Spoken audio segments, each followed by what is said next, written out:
Good morning, friends. Good morning to all my SYBSc students.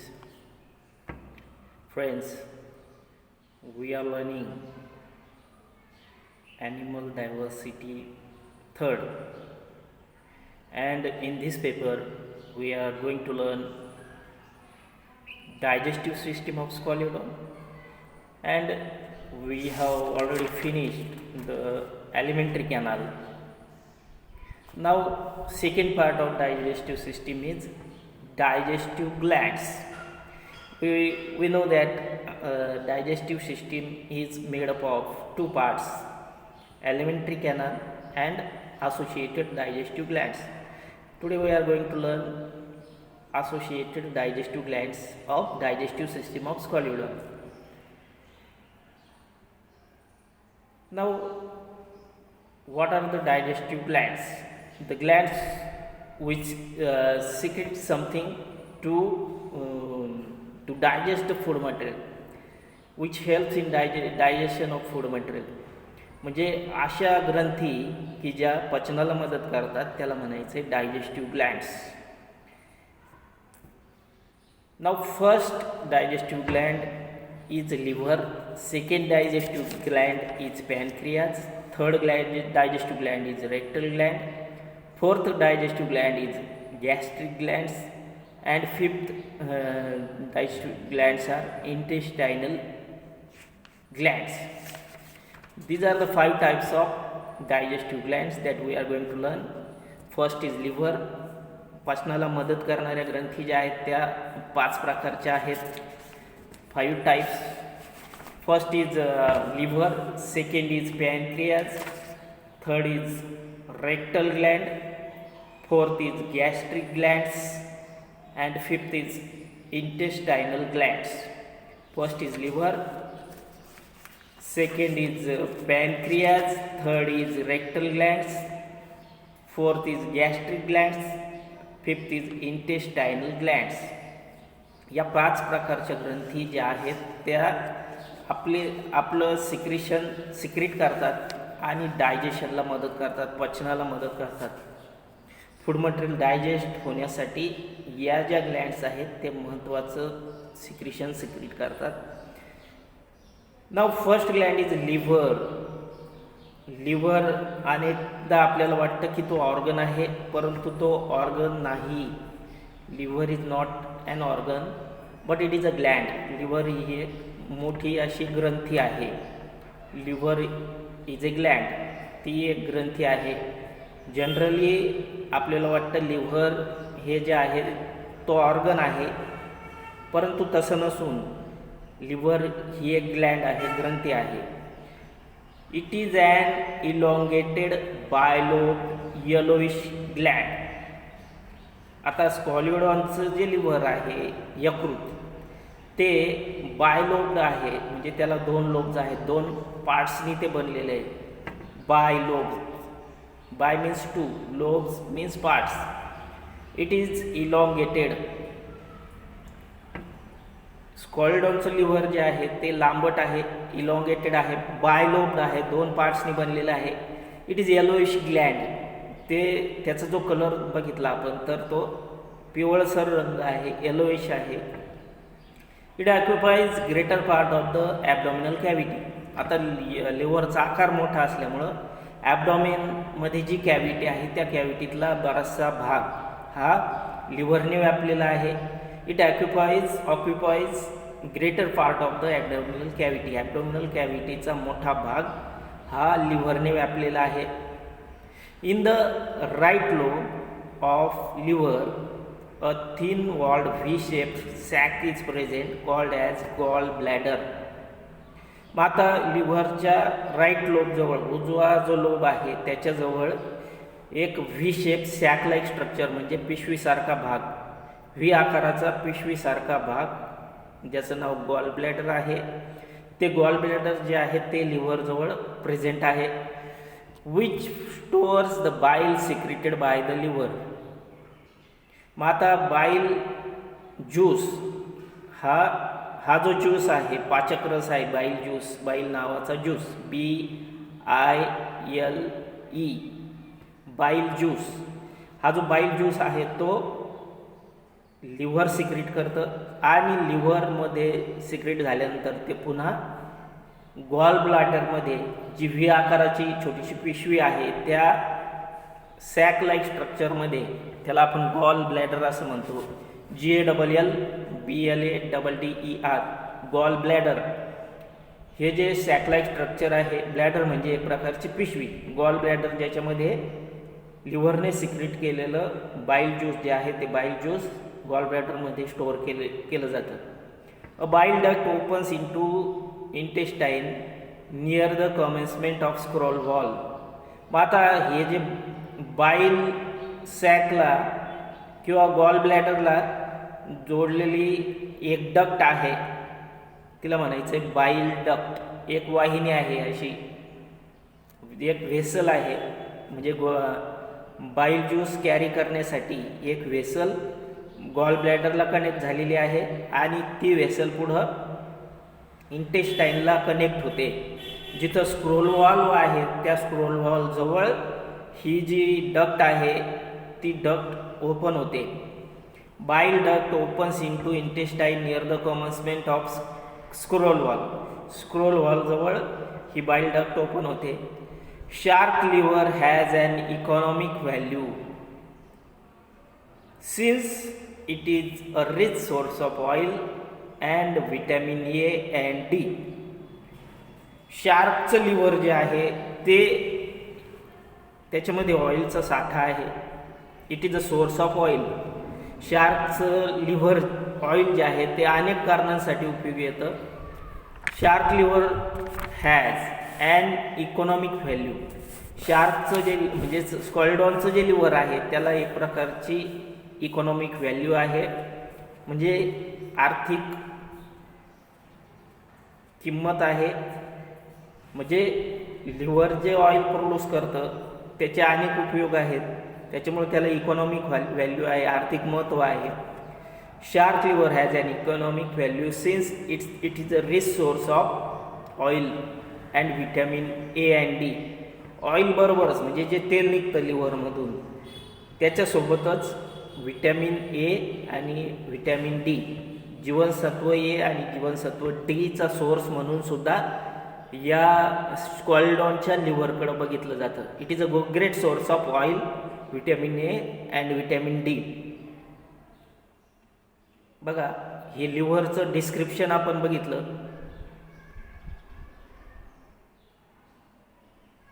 एक्झाममध्ये explain करताना point wise explain करायचं. मग आपण काय बघितलं लिव्हरमध्ये? Liver is elongated bilobe yellowish Gland.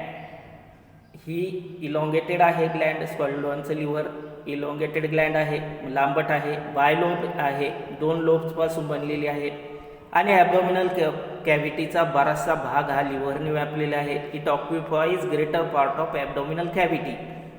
It is yellowish gland. हे जे लिव्हर आहे ते दिसायला पिवळसर आहे. In the right lobe of the liver a thin walled V shaped sac is present called as gall bladder. लिव्हरच्या राईट साईडला V आकाराची एक छोटीशी पिशवी बसवलेली आहे, दॅट इज गॉल ब्लॅडर. त्याला गॉल ब्लॅडर असं म्हटलं जातं.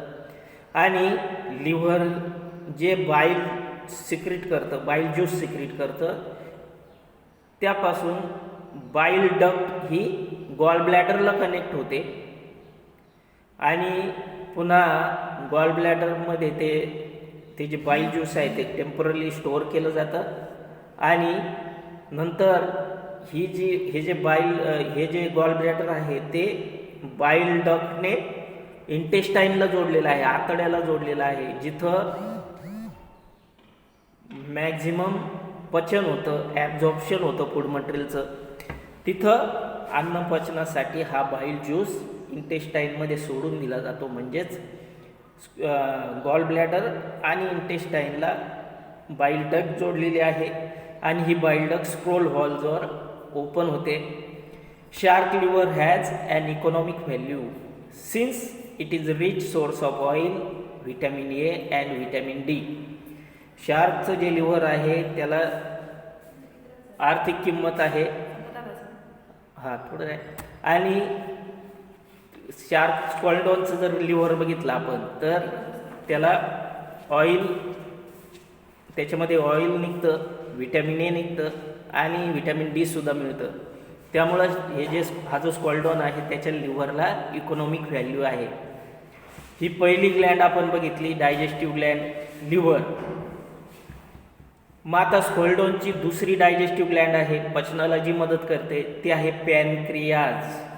Second gland is pancreas, PANCREAS, pancreas. बघा, it is a compact bilobed gland situated in the limbs of stomach. ही जे पॅनक्रियाज नावाचं स्ट्रक्चर आहे, जी ग्लँड आहे ती स्टमकच्या जवळ बसवलेली आहे. It is compact bilobed Gland. Compact म्हणजे खूप कमी भागात हे जे पॅनक्रियाज आहेत ते बसवलेले आहेत. And it is situated near the limbs of stomach. स्टमकचे जे पार्ट्स आहेत त्या स्टमकच्या पार्ट्सच्या जवळ हे पॅनक्रियाज नावाचं स्ट्रक्चर जे बायलोब्ड ग्लँड आहे, आणि बायलोब म्हणजे 2 लोब्स त्याला प्रेझेंट आहेत. 2 लोबपासून पॅनक्रियाज बनलेला आहे. Pancreas has 2 lobes called as dorsal and ventral lobes. 2 भागांपासून पॅनक्रियाज ही जी ग्लँड आहे ती बनलेली आहे. म्हणजेच एक आहे व्हेंट्रल लोब आणि दुसरा आहे डॉर्सल लोब. व्हेंट्रल आणि डॉर्सल लोब मिळून हे पॅनक्रियाज नावाची ग्लँड तयार झालेली आहे. The pancreatic duct opens into the intestine. Pancreatic duct जी आहे ती इंटेस्टाईनमध्ये ओपन होते, म्हणजे आतड्यामध्ये ही पॅनक्रियाटिक डक्ट ओपन होते. पॅनक्रियाजपासून जोडलेली जी व्हेसल आहे, बारीक वाहिनी आहे, त्याला म्हणायचं आहे पॅनक्रियाटिक डक्ट. आणि ही पॅनक्रियाटिक डक्ट जी आहे ती स्क्वालिडॉनच्या इंटेस्टाईनमध्ये आतड्यामध्ये ओपन होते, just opposite to the aperture of bile duct. जिथं बाईल डक्ट ओपन होते ना, तिथून त्याच्याच अपोजिट साईडला, विरुद्ध बाजूला ही पॅनक्रियाटिक डक्ट जी आहे ती पॅनक्रियाटिक डक्ट ओपन होते. ही जी ग्लँड आहे ती पॅनक्रियाटिक ज्यूस सिक्रीट करते. पॅनक्रियाज ही जी ग्लँड आहे तिचं फंक्शन आहे to secrete the pancreatic juice. हा जो पाचक रस आहे तो पॅनक्रियाज सिक्रीट करतं, आणि तो जो पॅनक्रियाटिक ज्यूस आहे तो इंटेस्टाईनमध्ये सोडून दिला जातो. ही आपण सेकंड ग्लँड बघितली, pancreas. Now third type of Gland is rectal Gland. पुढची जी ग्लँड आपल्याला शिकायची, पहिली आपण बघितली लिव्हर, दुसरी बघितली पॅनक्रियाज, तिसरी ग्लँड आहे रेक्टल ग्लँड. तिसरी जी ग्लँड आपल्याला शिकायची ती आहे rectal gland. It opens into rectum. ही जी ग्लँड आहे ती रेक्टममध्ये ओपन होते, म्हणजेच इंटेस्टाईन नंतर जे स्ट्रक्चर आहे रेक्टम, त्या रेक्टममध्ये ही रेक्टल ग्लँड ओपन होते, म्हणून तिला रेक्टल ग्लँड म्हटलेलं आहे. It opens in the rectum from dorsal side. आता असं जर स्क्वाल्डॉन असेल तर वरच्या बाजूनी म्हणजे डॉर्सल साईडनी ही रेक्टल ग्लँड जी आहे ती रेक्टममध्ये ओपन होते. It discharges fluid into lumen of intestine. Intestine मध्ये सुद्धा ही जी रेक्टल ग्लँड आहे ती सिक्रिशन सिक्रीट करते, but it's physiological effect is unknown.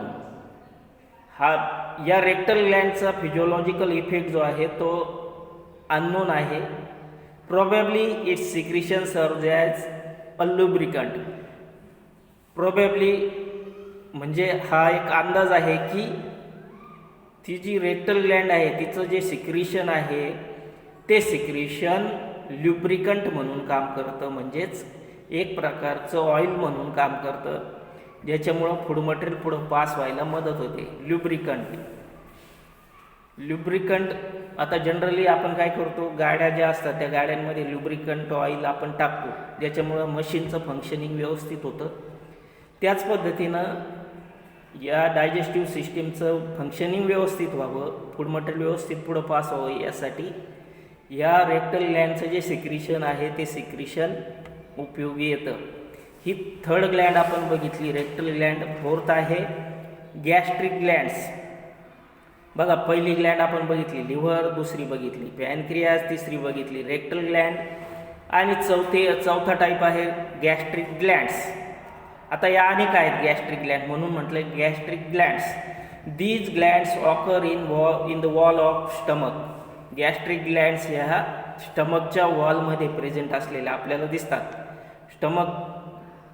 स्टमकची G inner wall आहे, आतली जी वॉल आहे, त्या स्टमकच्या वॉलमध्ये अनेक गॅस्ट्रिक ग्लँड्स जे आहेत, त्या गॅस्ट्रिक ग्लँड्स ज्या गॅस्ट्रिक ज्युसेस सिक्रेट करतात, ज्या पचनाला मदत हा जो ज्यूस आहे गॅस्ट्रिक ज्यूस, तो पचनाला मदत करतो. स्टमकच्या वॉलला या गॅस्ट्रिक ग्लँड्स अनेक ठिकाणी बसवलेल्या असतात आणि या gastric glands gastric juice secrete करतात. These glands occur in the wall of stomach. They secrete gastric juice. या गॅस्ट्रिक ग्लँड ज्या आहेत त्या गॅस्ट्रिक ज्यूस म्हणजे एक प्रकारचा पाचक रस सिक्रेट करतात. ॲज वेल ॲज हायड्रोक्लोरिक ॲसिड. मग आता गॅस्ट्रिक ग्लँडचे दोन फंक्शन आहेत. एकतर गॅस्ट्रिक ग्लँड जे आहेत त्या गॅस्ट्रिक ज्युसेस सिक्रेट करतात, त्याचबरोबर हायड्रोक्लोरिक ॲसिड HCl जे आहे जे पचनाला मदत करतं. अनेक जे कार्बोहायड्रेट आहेत किंवा हेवी फूड मटेरियल आहे त्याला डायजेस्ट करण्यासाठी हे HCl जे आहे ते HCl उपयोगी येतं, हायड्रोक्लोरिक ॲसिड. म्हणजेच गॅस्ट्रिक ग्लँड जे आहेत त्या गॅस्ट्रिक ग्लँड्स दोन प्रकारचे सिक्रिशन सिक्रेट करतात. एक तर गॅस्ट्रिक ज्यूस आणि दुसरं म्हणजे hydrochloric acid that is HCl. अशा प्रकारे गॅस्ट्रिक ग्लँड्स पचनाला मदत करतात. ही आपण फोर्थ ग्लँड बघितली, गॅस्ट्रिक ग्लँड्स ज्या अनेक आहेत आणि स्टमकच्या इनर वॉलमध्ये त्या बसवलेल्या आहेत. म्हणजे डायरेक्टली हे सिक्रिशन जे आहे गॅस्ट्रिक ग्लँडचं ते स्टमकमध्ये रिलीज केलं जातं. स्टमकमध्ये जे फूड मटेरियल येईल त्या फूड मटेरियलमध्ये हे HCl आणि गॅस्ट्रिक ज्युसेस म्हणजे पाचक रस हा मिक्स होतो आणि ते फूड मटेरियलचं सिंथेसिस ब्रेकडाऊन व्हायला मदत होते. त्या फूड मटेरियलचं सिम्प्लिफिकेशन व्हायला मदत होते आणि ते फूड मटेरियल डायजेस्ट व्हायला मदत होते. मग आता या चार प्रकारच्या ग्रंथी आपण बघितल्या. पहिली बघितली लिव्हर, दुसरी बघितली पॅनक्रियाज, तिसरी आपण रेक्टल ग्लँड बघितली, फोर्थ बघितली gastric glands. Now fifth is intestinal glands. पाचवी जी बघायची आपल्याला ती आहे इंटेस्टायनल ग्लँड, जी आतड्याला आतून जोडलेले आहेत. This glands lie in the wall of intestine. आतडे जे आहे त्या आतड्याला आतल्या बाजूनी त्याच्या वॉलला या इंटेस्टायनल ग्लँड जे आहेत त्या ग्लँड्स बसवलेल्या आहेत. And these glands secretes intestinal juice for digestion of food material. Food मटेरियलचं पचन होण्यासाठी, डायजेशन होण्यासाठी इंटेस्टाईनच्या इनर वॉलला या इंटेस्टायनल ग्लँड ज्या आहेत त्या ग्लँड्स बसवलेल्या आहेत. बघा, असं जर आतडा असेल त्या आतड्याला ठिकठिकाणी इंटेस्टायनल ग्लँड जे आहेत त्या ग्लँड्स बसवलेल्या आहेत आणि त्या इंटेस्टायनल ज्यूस जो आहे आतड्यातला पाचक रस इंटेस्टायनल ज्यूस सिक्रेट करतात आणि त्याच्यामुळं जे फूड मटेरियल आहे ते आणखीन डायजेस्ट व्हायला मदत होते. म्हणजे डायजेशनच्या प्रक्रियेत इंटेस्टायनल ग्लँडसुद्धा महत्त्वाचा रोल प्ले करतात. त्यांचं जे सिक्रिशन आहे इंटेस्टायनल ज्यूस तो फूड मटेरियल डायजेस्ट होण्यासाठी मदत करतो. अशा प्रकारे पाच प्रकारच्या ग्रंथी ज्या आहेत त्या ग्रंथी आपण बघितल्या. पहिली बघितली लिव्हर, दुसरी बघितली पॅनक्रियाज, तिसरी बघितली रेक्टल ग्लँड, चौथी बघितली गॅस्ट्रिक ग्लँड्स, पाचवी बघितली इंटेस्टायनल ग्लँड्स. अशा प्रकारच्या पाच ग्रंथी आपण पचनाला मदत करणाऱ्या ज्या आहेत त्या बघितल्यात. म्हणजे आता डायजेस्टिव्ह सिस्टीमचे दोन भाग जे होते महत्त्वाचे, ॲलिमेंटरी कॅनल आणि असोसिएटेड डायजेस्टिव्ह ग्लँड, ते आपण बघितले. नाव डायजेस्टिव्ह सिस्टीम एक्सप्लेन करताना तिसरा एक महत्त्वाचा भाग आपल्याला एक्सप्लेन करावा लागतो एक्झाममध्ये, तो म्हणजे फिजिओलॉजी ऑफ डायजेशन.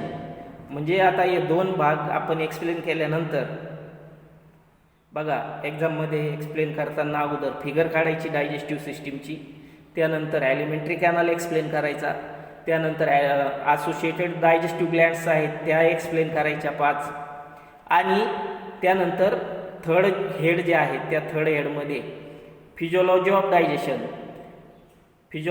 डायजेशन हा जो भाग आहे तो एक्सप्लेन करायचा. मग आता फिजिओलॉजी ऑफ डायजेशनमध्ये काय येतं आहे बघा. Physiology of digestion. Scoliodon is carnivorous animal and feeds mainly on other fishes. बघा, स्कॉल्डोन हा कार्निव्होरस फिश आहे, मांसाहारी मासा आहे तो, म्हणजे इतर स्मॉल फिशेसवर फीड करतो, आणि इतर जे ॲनिमल आहेत स्मॉल त्याच्यापेक्षा साईजने कमी असणारे ॲनिमल त्याच्यावर तो फीडिंग करतो. स्कॉल्डोन इज कार्निव्होरस ॲनिमल, तो मांसाहारी आहे, and feeds mainly on other fishes, इतर फिशेसवर तो फीडिंग करतो. But diet may also contain rock crabs, spider crabs, lobsters, mollusc and annelid worms, आणि त्याचसोबत तो इतर फूड मटेरियलवर सुद्धा फीडिंग करतो. त्याच्यामध्ये रॉक क्रॅब्स आहेत, म्हणजे क्रॅब्स खेकडे आहेत, त्यानंतर स्पायडर क्रॅब्स आहेत, स्पायडर क्रॅब्स खेकडे, लोबस्टर नावाचा सी ॲनिमल लोबस्टर, त्यानंतर आर्थ्रोपोडामधला लोबस्टर, त्यानंतर मोलुस्कामधला मोलुस्क म्हणजे मृदुकाय प्राणीसुद्धा तो खातो. ॲनिलिड वर्म्स, ॲनिलिडामधले जे वर्म्स आहेत अर्थवर्मसारखे त्याच्यावर सुद्धा तो फीडिंग करतो. Sometimes it also feeds on recently dead animals, आणि हा जो स्कॉलिडॉन आहे तो नुकताच डेड झालेल्या ॲनिमलवर सुद्धा फीडिंग करतो. It also feeds on recently dead animal, आत्ता नुकताच डेड झालेल्या ॲनिमलवर सुद्धा हा जो स्कॉलिडॉन आहे तो स्कॉलिडॉन फीडिंग करतो. म्हणजे त्याच्या डेड झालेल्या ॲनिमलच्या बॉडीचे पार्ट्ससुद्धा तो खातो. The food is seized by jaws and cannot escape because of backwardly directed teeth.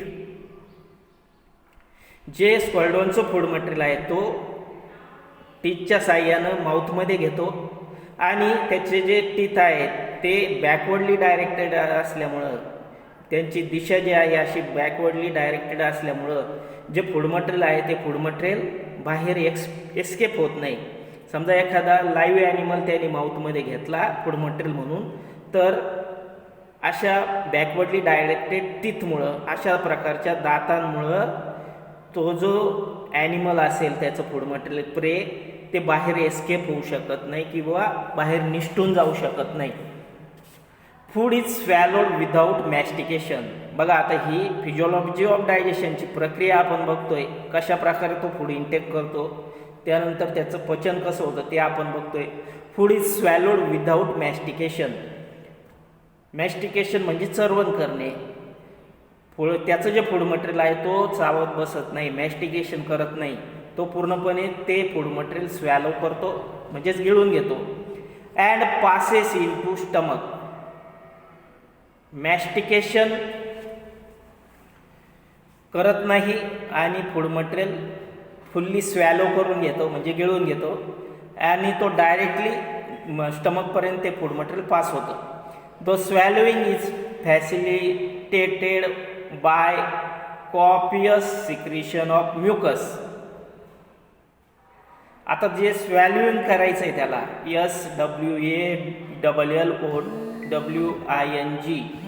SWALLOWING, स्वॅलोइंग जे करायचं आहे त्याला,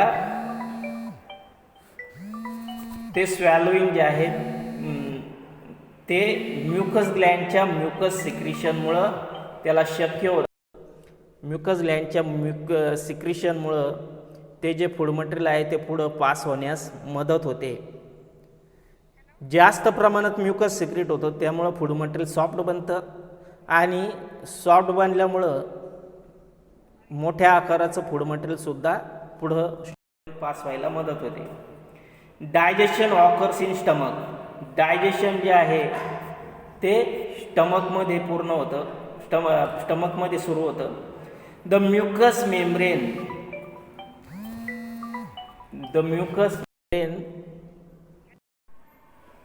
of the stomach secretes gastric juice which contains pepsin and hydrochloric acid. बघा, स्टमकमध्ये आपल्याला माहिती आहे गॅस्ट्रिक ज्युसेस आणि हायड्रोक्लोरिक ॲसिड जे आहेत